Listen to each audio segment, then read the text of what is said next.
நாளும் கூட நான் தேவனுடைய சமூகத்தில் நான் நிற்க முடியாத தேவன் எனக்கு பாராட்டின தயவுகளுக்காக நான் ஆண்டவருக்கு நன்றி சொல்கிறேன்.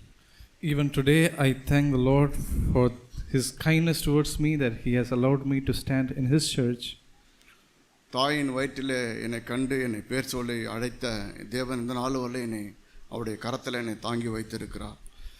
The Lord who saw me at my mother's womb, He is carrying me in His arms even till this day.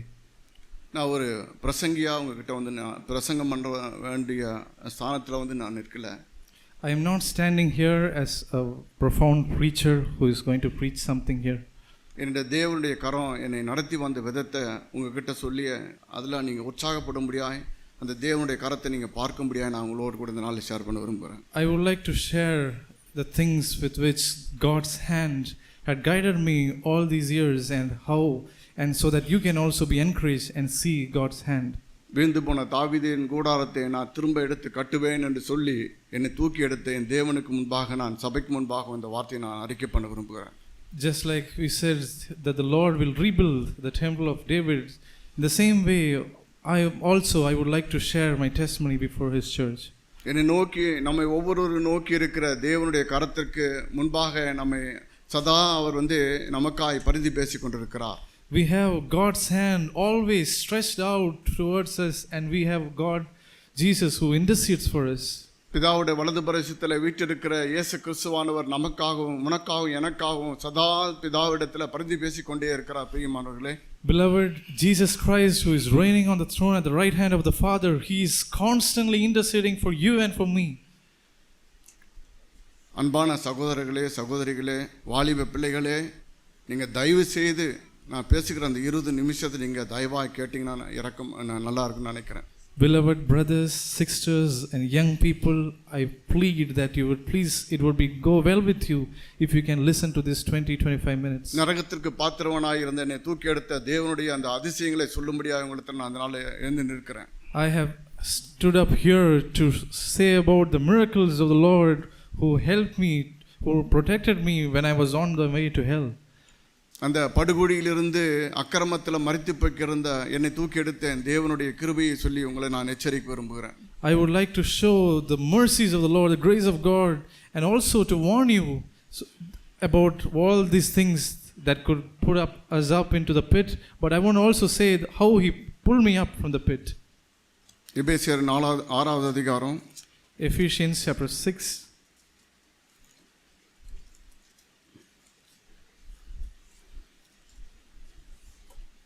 இந்த வார்த்தையெல்லாம் நான் நடுக்கத்தோடு பயத்தோடு தான் நான் உங்களோடு கூட சேர்ந்து பண்ண விரும்புகிறேன்.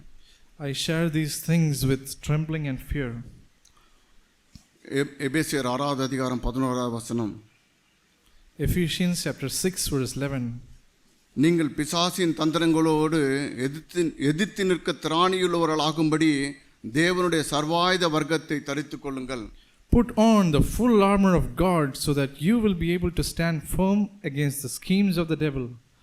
என்னை நோக்கி கூப்பிடு, நான் உனக்கு அறியாது மெட்டாதுமான பெரிய காரியங்களை செய்வேன் என்று வாக்குத்தத்தம் பண்ணின தேவன் இந்த நாளில் அவரை நோக்கி கூப்பிடும்படியாக நம்மை அழைத்திருக்கிறார். சகோதரனே, சகோதரியே, The God who promised, call to me and I will tell you great and mighty things, He is telling us to call out to Him today. மனுஷன் அப்பத்தினால் மாத்திரமல்ல, தேவனுடைய வாயிலிருந்து பிறக்கிற ஒவ்வொரு வார்த்தையினாலும் பிழைப்பான் என்ற வார்த்தையை நான் நம்பி நான் இந்த நாளில் நான் அறிக்கை பண்ண விரும்புகிறேன். I would like to believe and confess the word that man shall not live on bread alone, but every word that proceeds out of the mouth of God. 11வது வசனம் சொல்லுது, நீங்கள் பிசாசின் தந்திரங்களோடு எதிர்த்து நிற்க திராணியுள்ளவர்களாகும்படி. Verse 11 it says, so that you will be able to stand firm against the schemes of the devil. பிசாசானவனுடைய தந்திரம் என்ன தெரியுமா? நாம் ஒவ்வொருவரையும் தேவனுடைய கரத்திற்கு முன்பாக நாம் போய்விடாதவர், நாம் அவன் சொல்லுகிற அந்த குற்றச்சாட்டுகளுக்கும் அவன் நம்மை வீசுகிற அந்த அக்னி ஆஸ்திரத்திற்கு நேராக நாம் அமிழ்ந்து போய்விட வேண்டும் தான் தேவனுடைய டார்கெட்டாக இருக்கு, பிசாசுடைய டார்கெட்டாக இருக்கு. Do you know what the scheme of the devil is? That we should not go towards that outstretched arm of the Lord, but to believe the lies of the devil and to be attacked by those arrows of the devil. அநேக நேரங்களில் நம் முன்னாடி இருக்கிற தேவனுடைய முகத்தையும் கரத்தையும் பார்க்காம நம் பின்னால் இருந்து நம்மை அமிழ்த்தும்படியாய் நம்மை படுகொலைக்கு கொண்டு போகும்படியா பிசாசுடைய சத்தத்தை கேட்கிறோம்ல, அந்த பூமியில் நாம் விழுந்து போயிருக்கிறோம். Many a times while we live on this world, we have failed to see the face of God, the arms of God, but we have turned back and seen the devil, the lies of the devil, and have listened to it. நாம் ரட்சிக்கப்படுவதற்கு முன்பாக நமக்கு இருந்த பலவீனங்களை பிசாசானவன் அறிந்திருக்கிறார், இயேசு கிறிஸ்துவும் அறிந்திருக்கிறார்.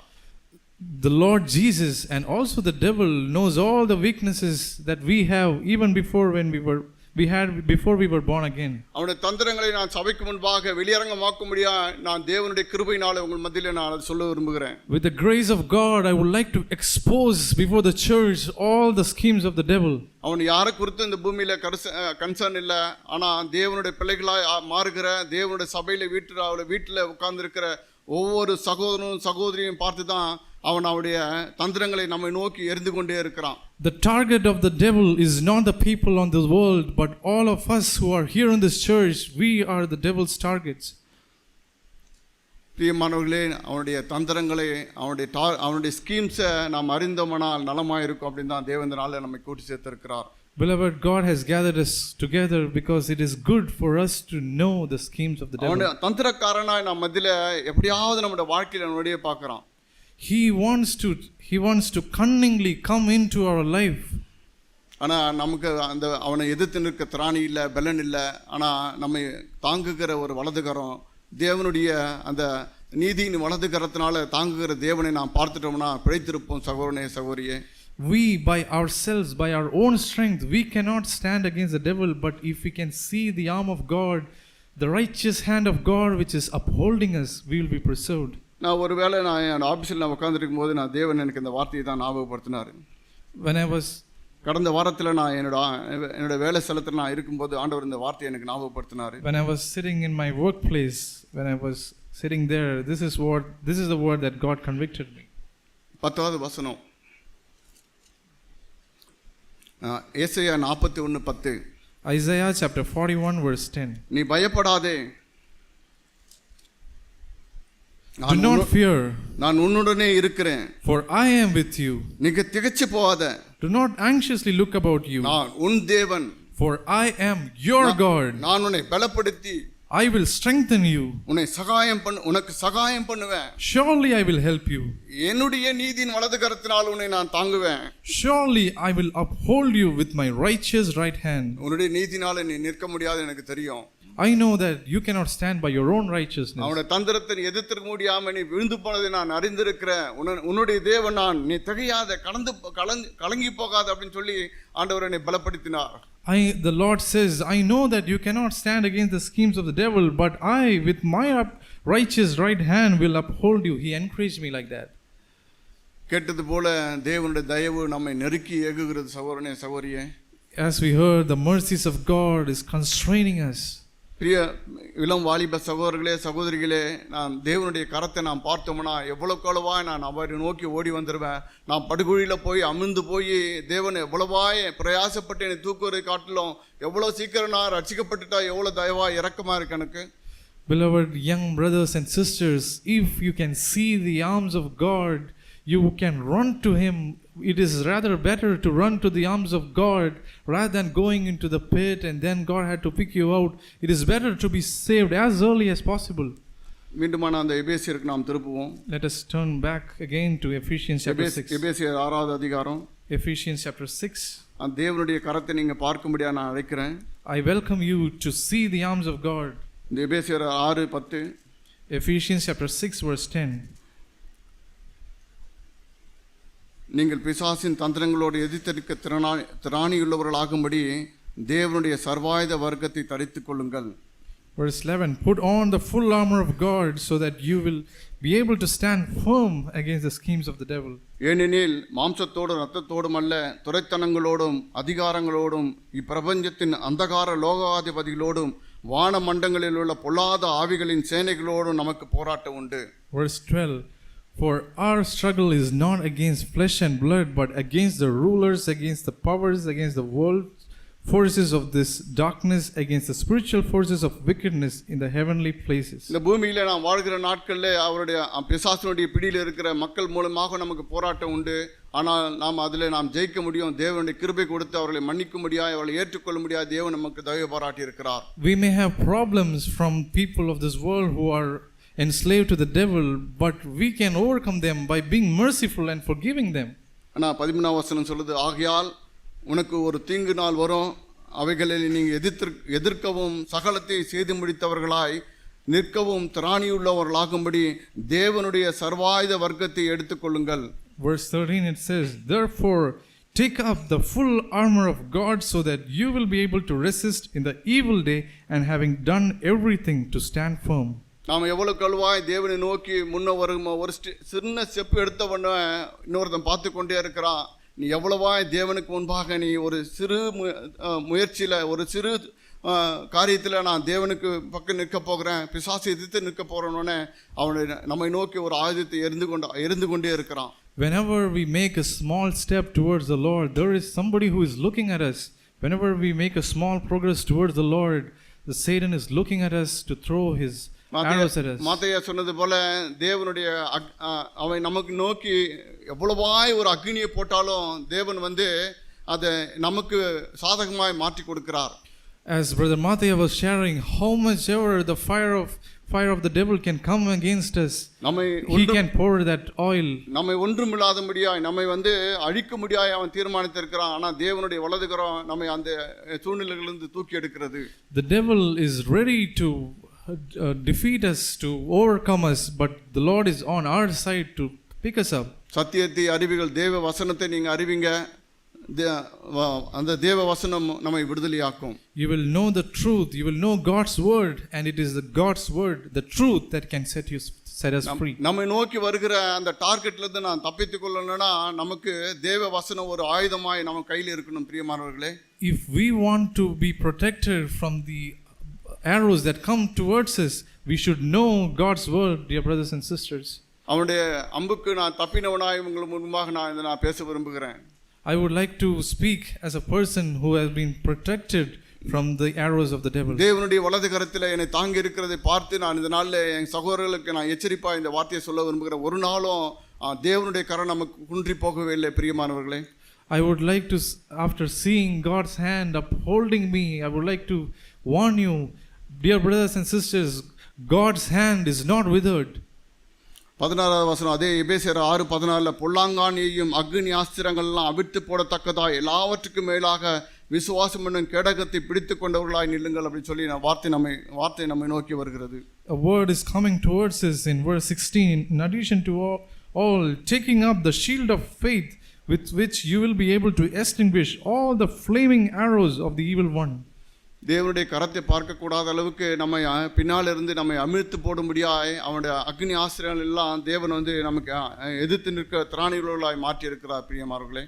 Beloved, Satan is always there to stop us from seeing the arms of God, but to look back at him, how he can sink us into the pit. But the Lord is mighty, beloved. அந்த விசுவாசம் என்ற அந்த கேடகத்தை நான் உறுதியா பற்றிக்கொள்ளணும். Let us hold fast to that faith, the shield of faith. என் தலை தப்புனா ரட்சணி என்னும் தலைசிராவை தேவ வசனமாகி ஆவியின் பட்டயத்தை நான் எடுத்துக்கொள்கிறவனா இருக்கணும்.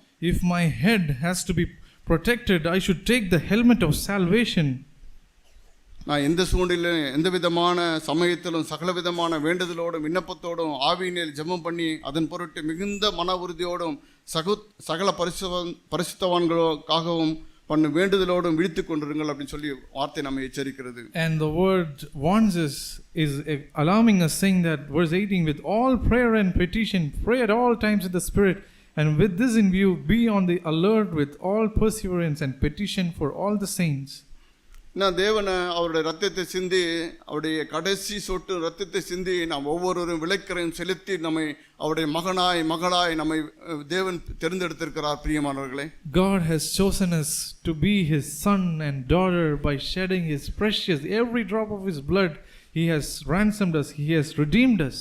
அதை ஜீரோவாக்கி போடும்படியாக ஒன்றுமில்லாம ஆக்கி அதெல்லாம் ஒன்றும் பிரயோஜனம் இல்லை அப்படின்னு சொல்லும்படியாக பிசாசானவன் அந்த நம்முடைய விலையேறப்பட்ட அந்த ரட்சிப்பை நாம் எழுந்து போக முடியாது நம்மை நோக்கி சதா அவன் அக்னி ஆஸ்திரங்களை எழுதி கொண்டே இருக்கிறான்.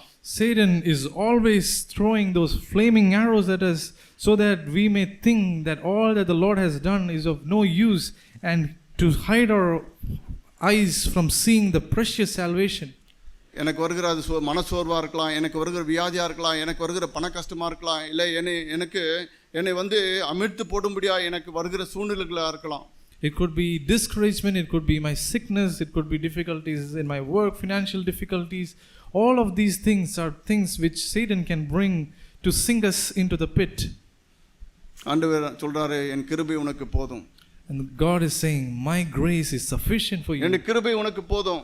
My grace is sufficient for என்னுடைய you. நீதியின் வலதுகரம் உனக்கு போதும். My righteous right hand is enough for you. என்னுடைய கரத்திலிருந்து உன்னை யாரும் பிடுங்க முடியாதான் தேவன் இந்த நாளில் நம்மை பார்த்து உற்சாகப்படுத்துகிறார். சகோதரனே சகோதரியே, Dear brothers and sisters, God is encouraging us, saying, nobody can snatch us out of my righteous right hand. கொலோசியர் 3வது அதிகாரம் Colossians chapter 3.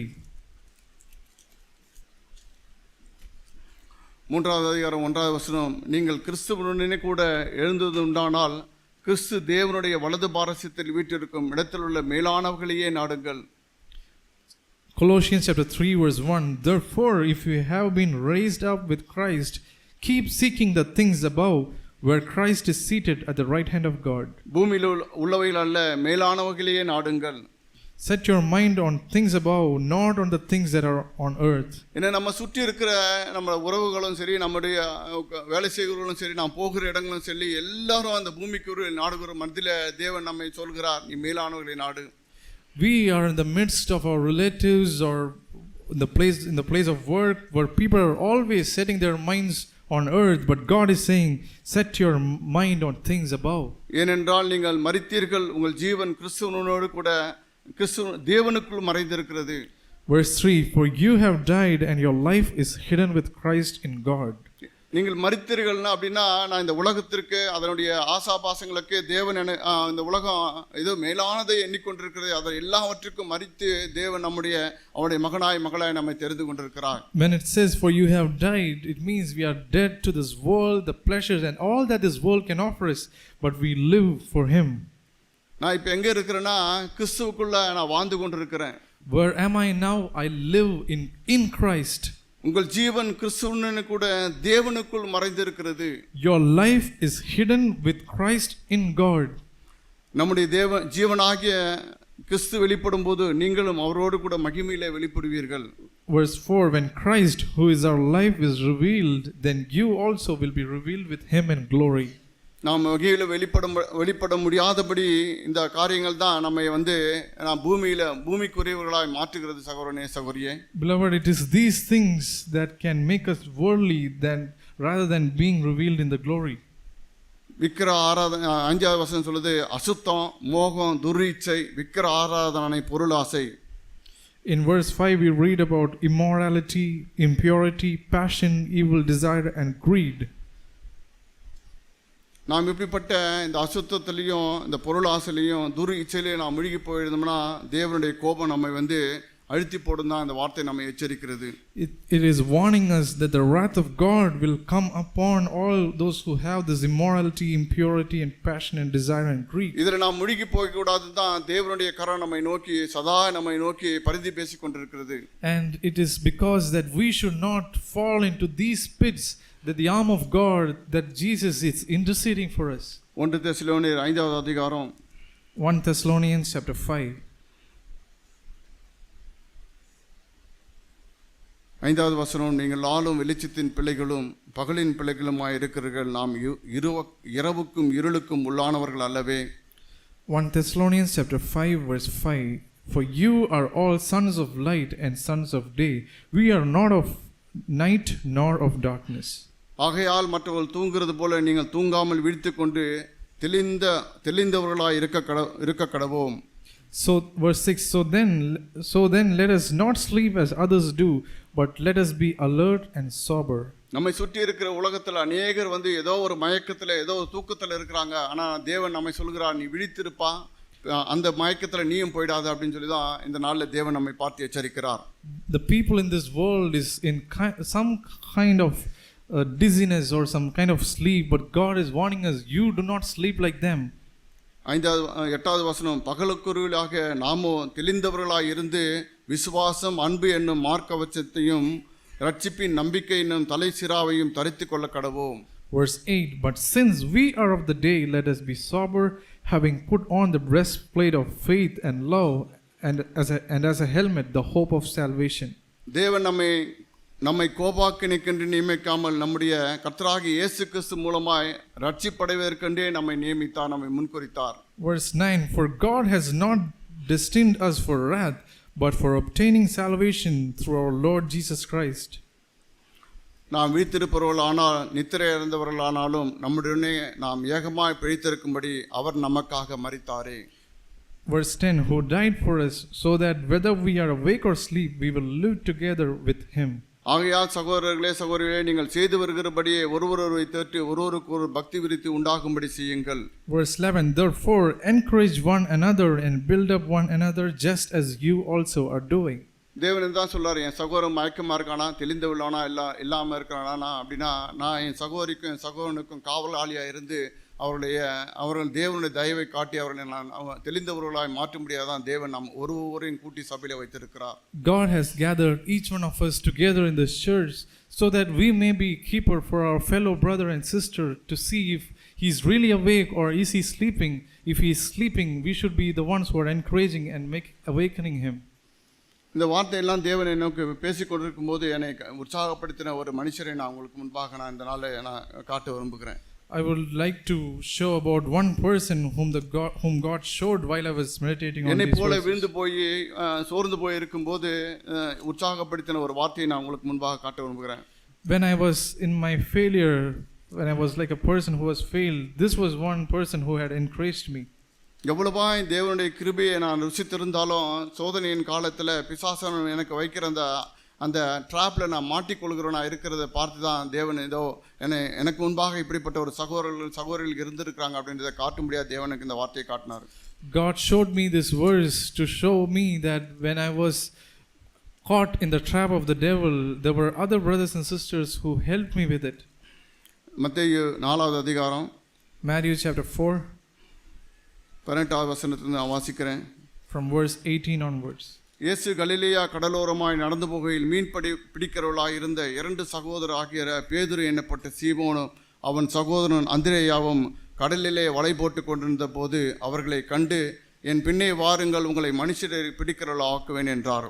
Verse 18 and 19. Now as Jesus was walking by the Sea of Galilee, he saw 2 brothers, Simon who was called Peter and Andrew his brother, casting a net into the sea, for they were fishermen, and he said to them, follow me and I will make you fishers of men. உடனே அவர்கள் வலையை விட்டு அவருக்கு பின் சென்றார்கள்.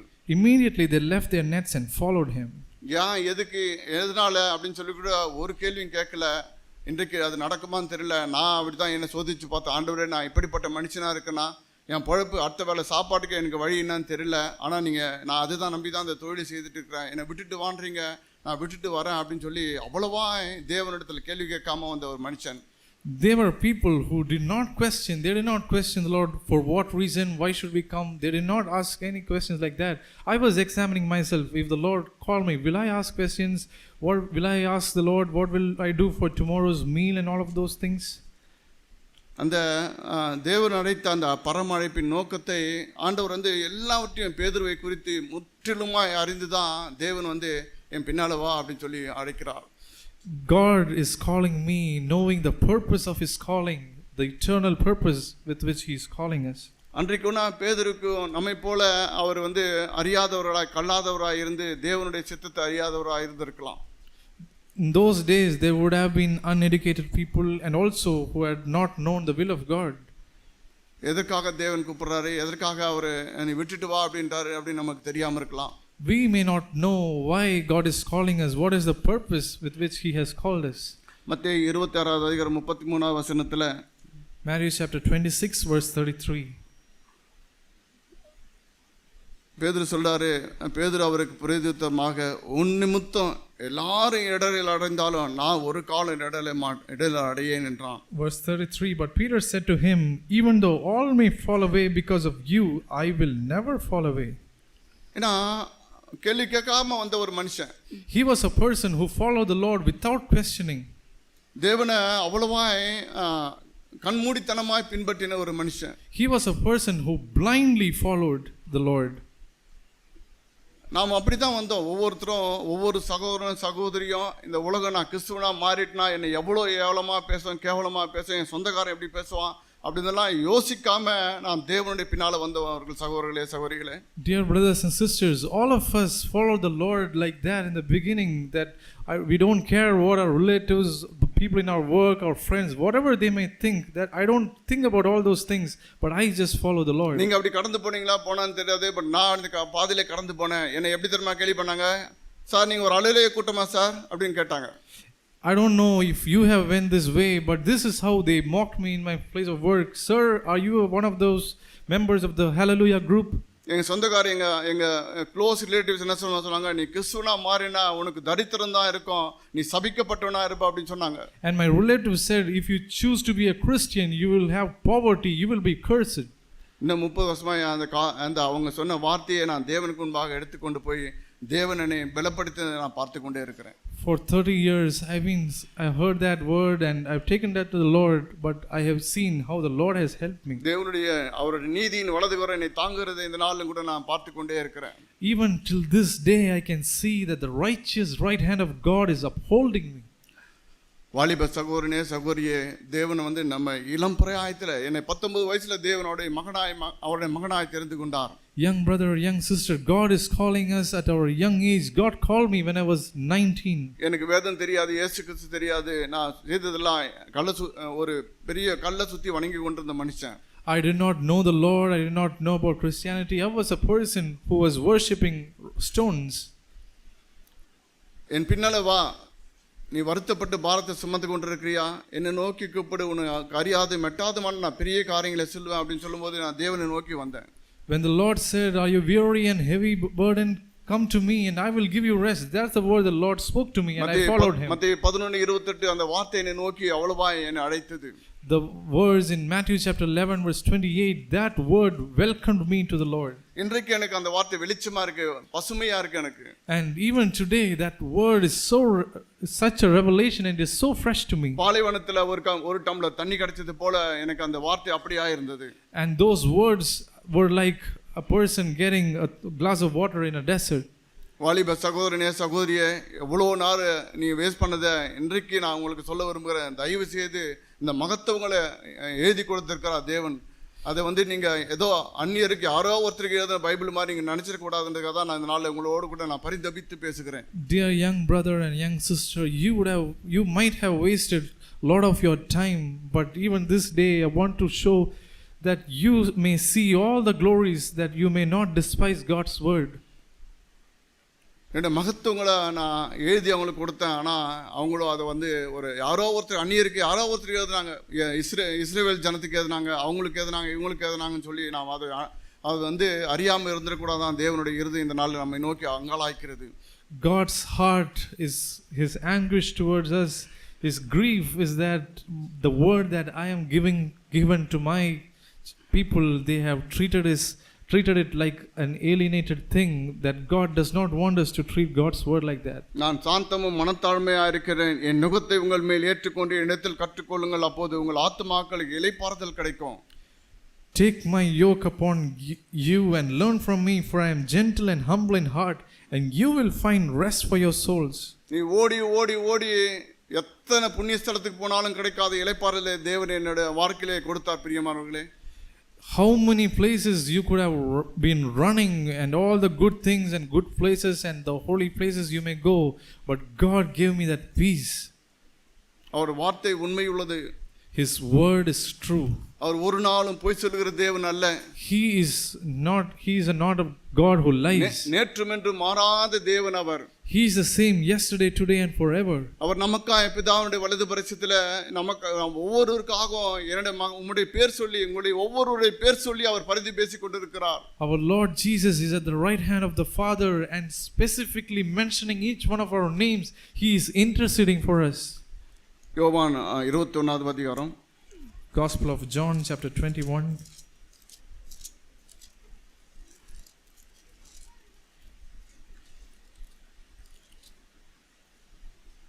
அப்படிப்பட்ட பேதுரு தான் என்ன சொல்றாருன்னா, சீமோன் பேதுரு மற்றவர்களை நோக்கி நான் மீன் பிடிக்க போகிறேன் என்றான். அதற்கு அவர்கள், நாங்களும் உம்மோடு கூட வருகிறோம் என்றார்கள். அவர்கள் புறப்பட்டு போய் உடனே படவில் ஏறினார்கள். அந்த ராத்திரியிலே அவர்கள் ஒன்றும் பிடிக்கவில்லை. In John chapter 21, we read that verse 3, Simon Peter said to them, I am going fishing. They said to him, we will also come with you. They went out and got into the boat, and that night they caught nothing. பேதுருவுக்கு தெரியல. ஆனால் 7வது வசனம் சொல்லலாம். அதனால் இயேசுவுக்கு அன்பாயிருந்த season பேதுருவை பார்த்து அவர் கர்த்தர் என்றான். அவர் கர்த்தர் என்று சீமோன் பேதுரு கேட்டவுடனே தான் வஸ்திரமில்லாதவனாய் இருந்தபடியினால் அவன் மேற்சட்டையை கட்டி கொண்டு கடலிலே குதித்தான். Verse 7, therefore that disciple whom Jesus loved said to Peter, it is the Lord. நீ வலையை விட்டுட்டு வாப்பா அப்படின்னு சொல்லி அழைத்த தேவனே அவன் இந்த நாளில் அறியல. At that day, Peter did not know that the Lord was the same Lord who called him, saying, leave the nets and follow me. எனக்கு தெரிஞ்ச வரைக்கும் நான் பார்த்த வரைக்கும் சொல்கிறேன், மீன் பிடிக்க போகிறேன்னா ஒரு மனுஷன் வந்து ஒன்று ஒரு துண்டு கட்டியிருப்பான், இல்லை ஒரு கோவணத்தை கட்டியிருப்பான். As far as I know, a person who is going to fish, he would be having a small cloth, underwear or something like that. அவங்க பேண்ட் ஷர்ட் போட்டு வெயில் படாமல் இருக்க முடியாது, ஏதோ ஒரு கொடையை கூட பிடிச்சிட்டு மீன் பிடிக்க போகலாம். Even in this modern days, we could probably go wearing a shirt and a pant with an umbrella. We could go fish. அன்றைக்கு மீன் பிடிக்க போனவங்க அப்படிதான் போனாங்க. But it was with ordinary attire, with a half attire that they went fishing. நான் மீன் பிடிக்க போன மீனவ சகோதரர்களை நான் பார்த்திருக்கிறேன். I have seen brothers who used to fish. அப்படிப்பட்ட பேதுருவை பார்த்து தான் ஆண்டவர் சொல்றாரு, நீ என்னிடத்துல வா, நீ எவ்வளோ திருப்பி போயிட்டு எல்லா உலகத்துக்கு பின்னால போ, உனக்கு எவ்வளோ நீ சம்பாதிக்க முடியுன்றதை நீ ட்ரை பண்ணி பார் அப்படின்னு சொல்லி அனுப்புறாரு. And the Lord is saying to Peter, you are going after the world, right? Go and see how much you can earn, how much you can make out of this world. அந்த சீமோன் பேதுருவை பார்த்து தான் ஆண்டவர் சொல்றாரு, என்ன நீ அறிஞ்சிருக்கிறியா அப்படின்னு கேட்குறாரு. The Lord is asking, have you known me?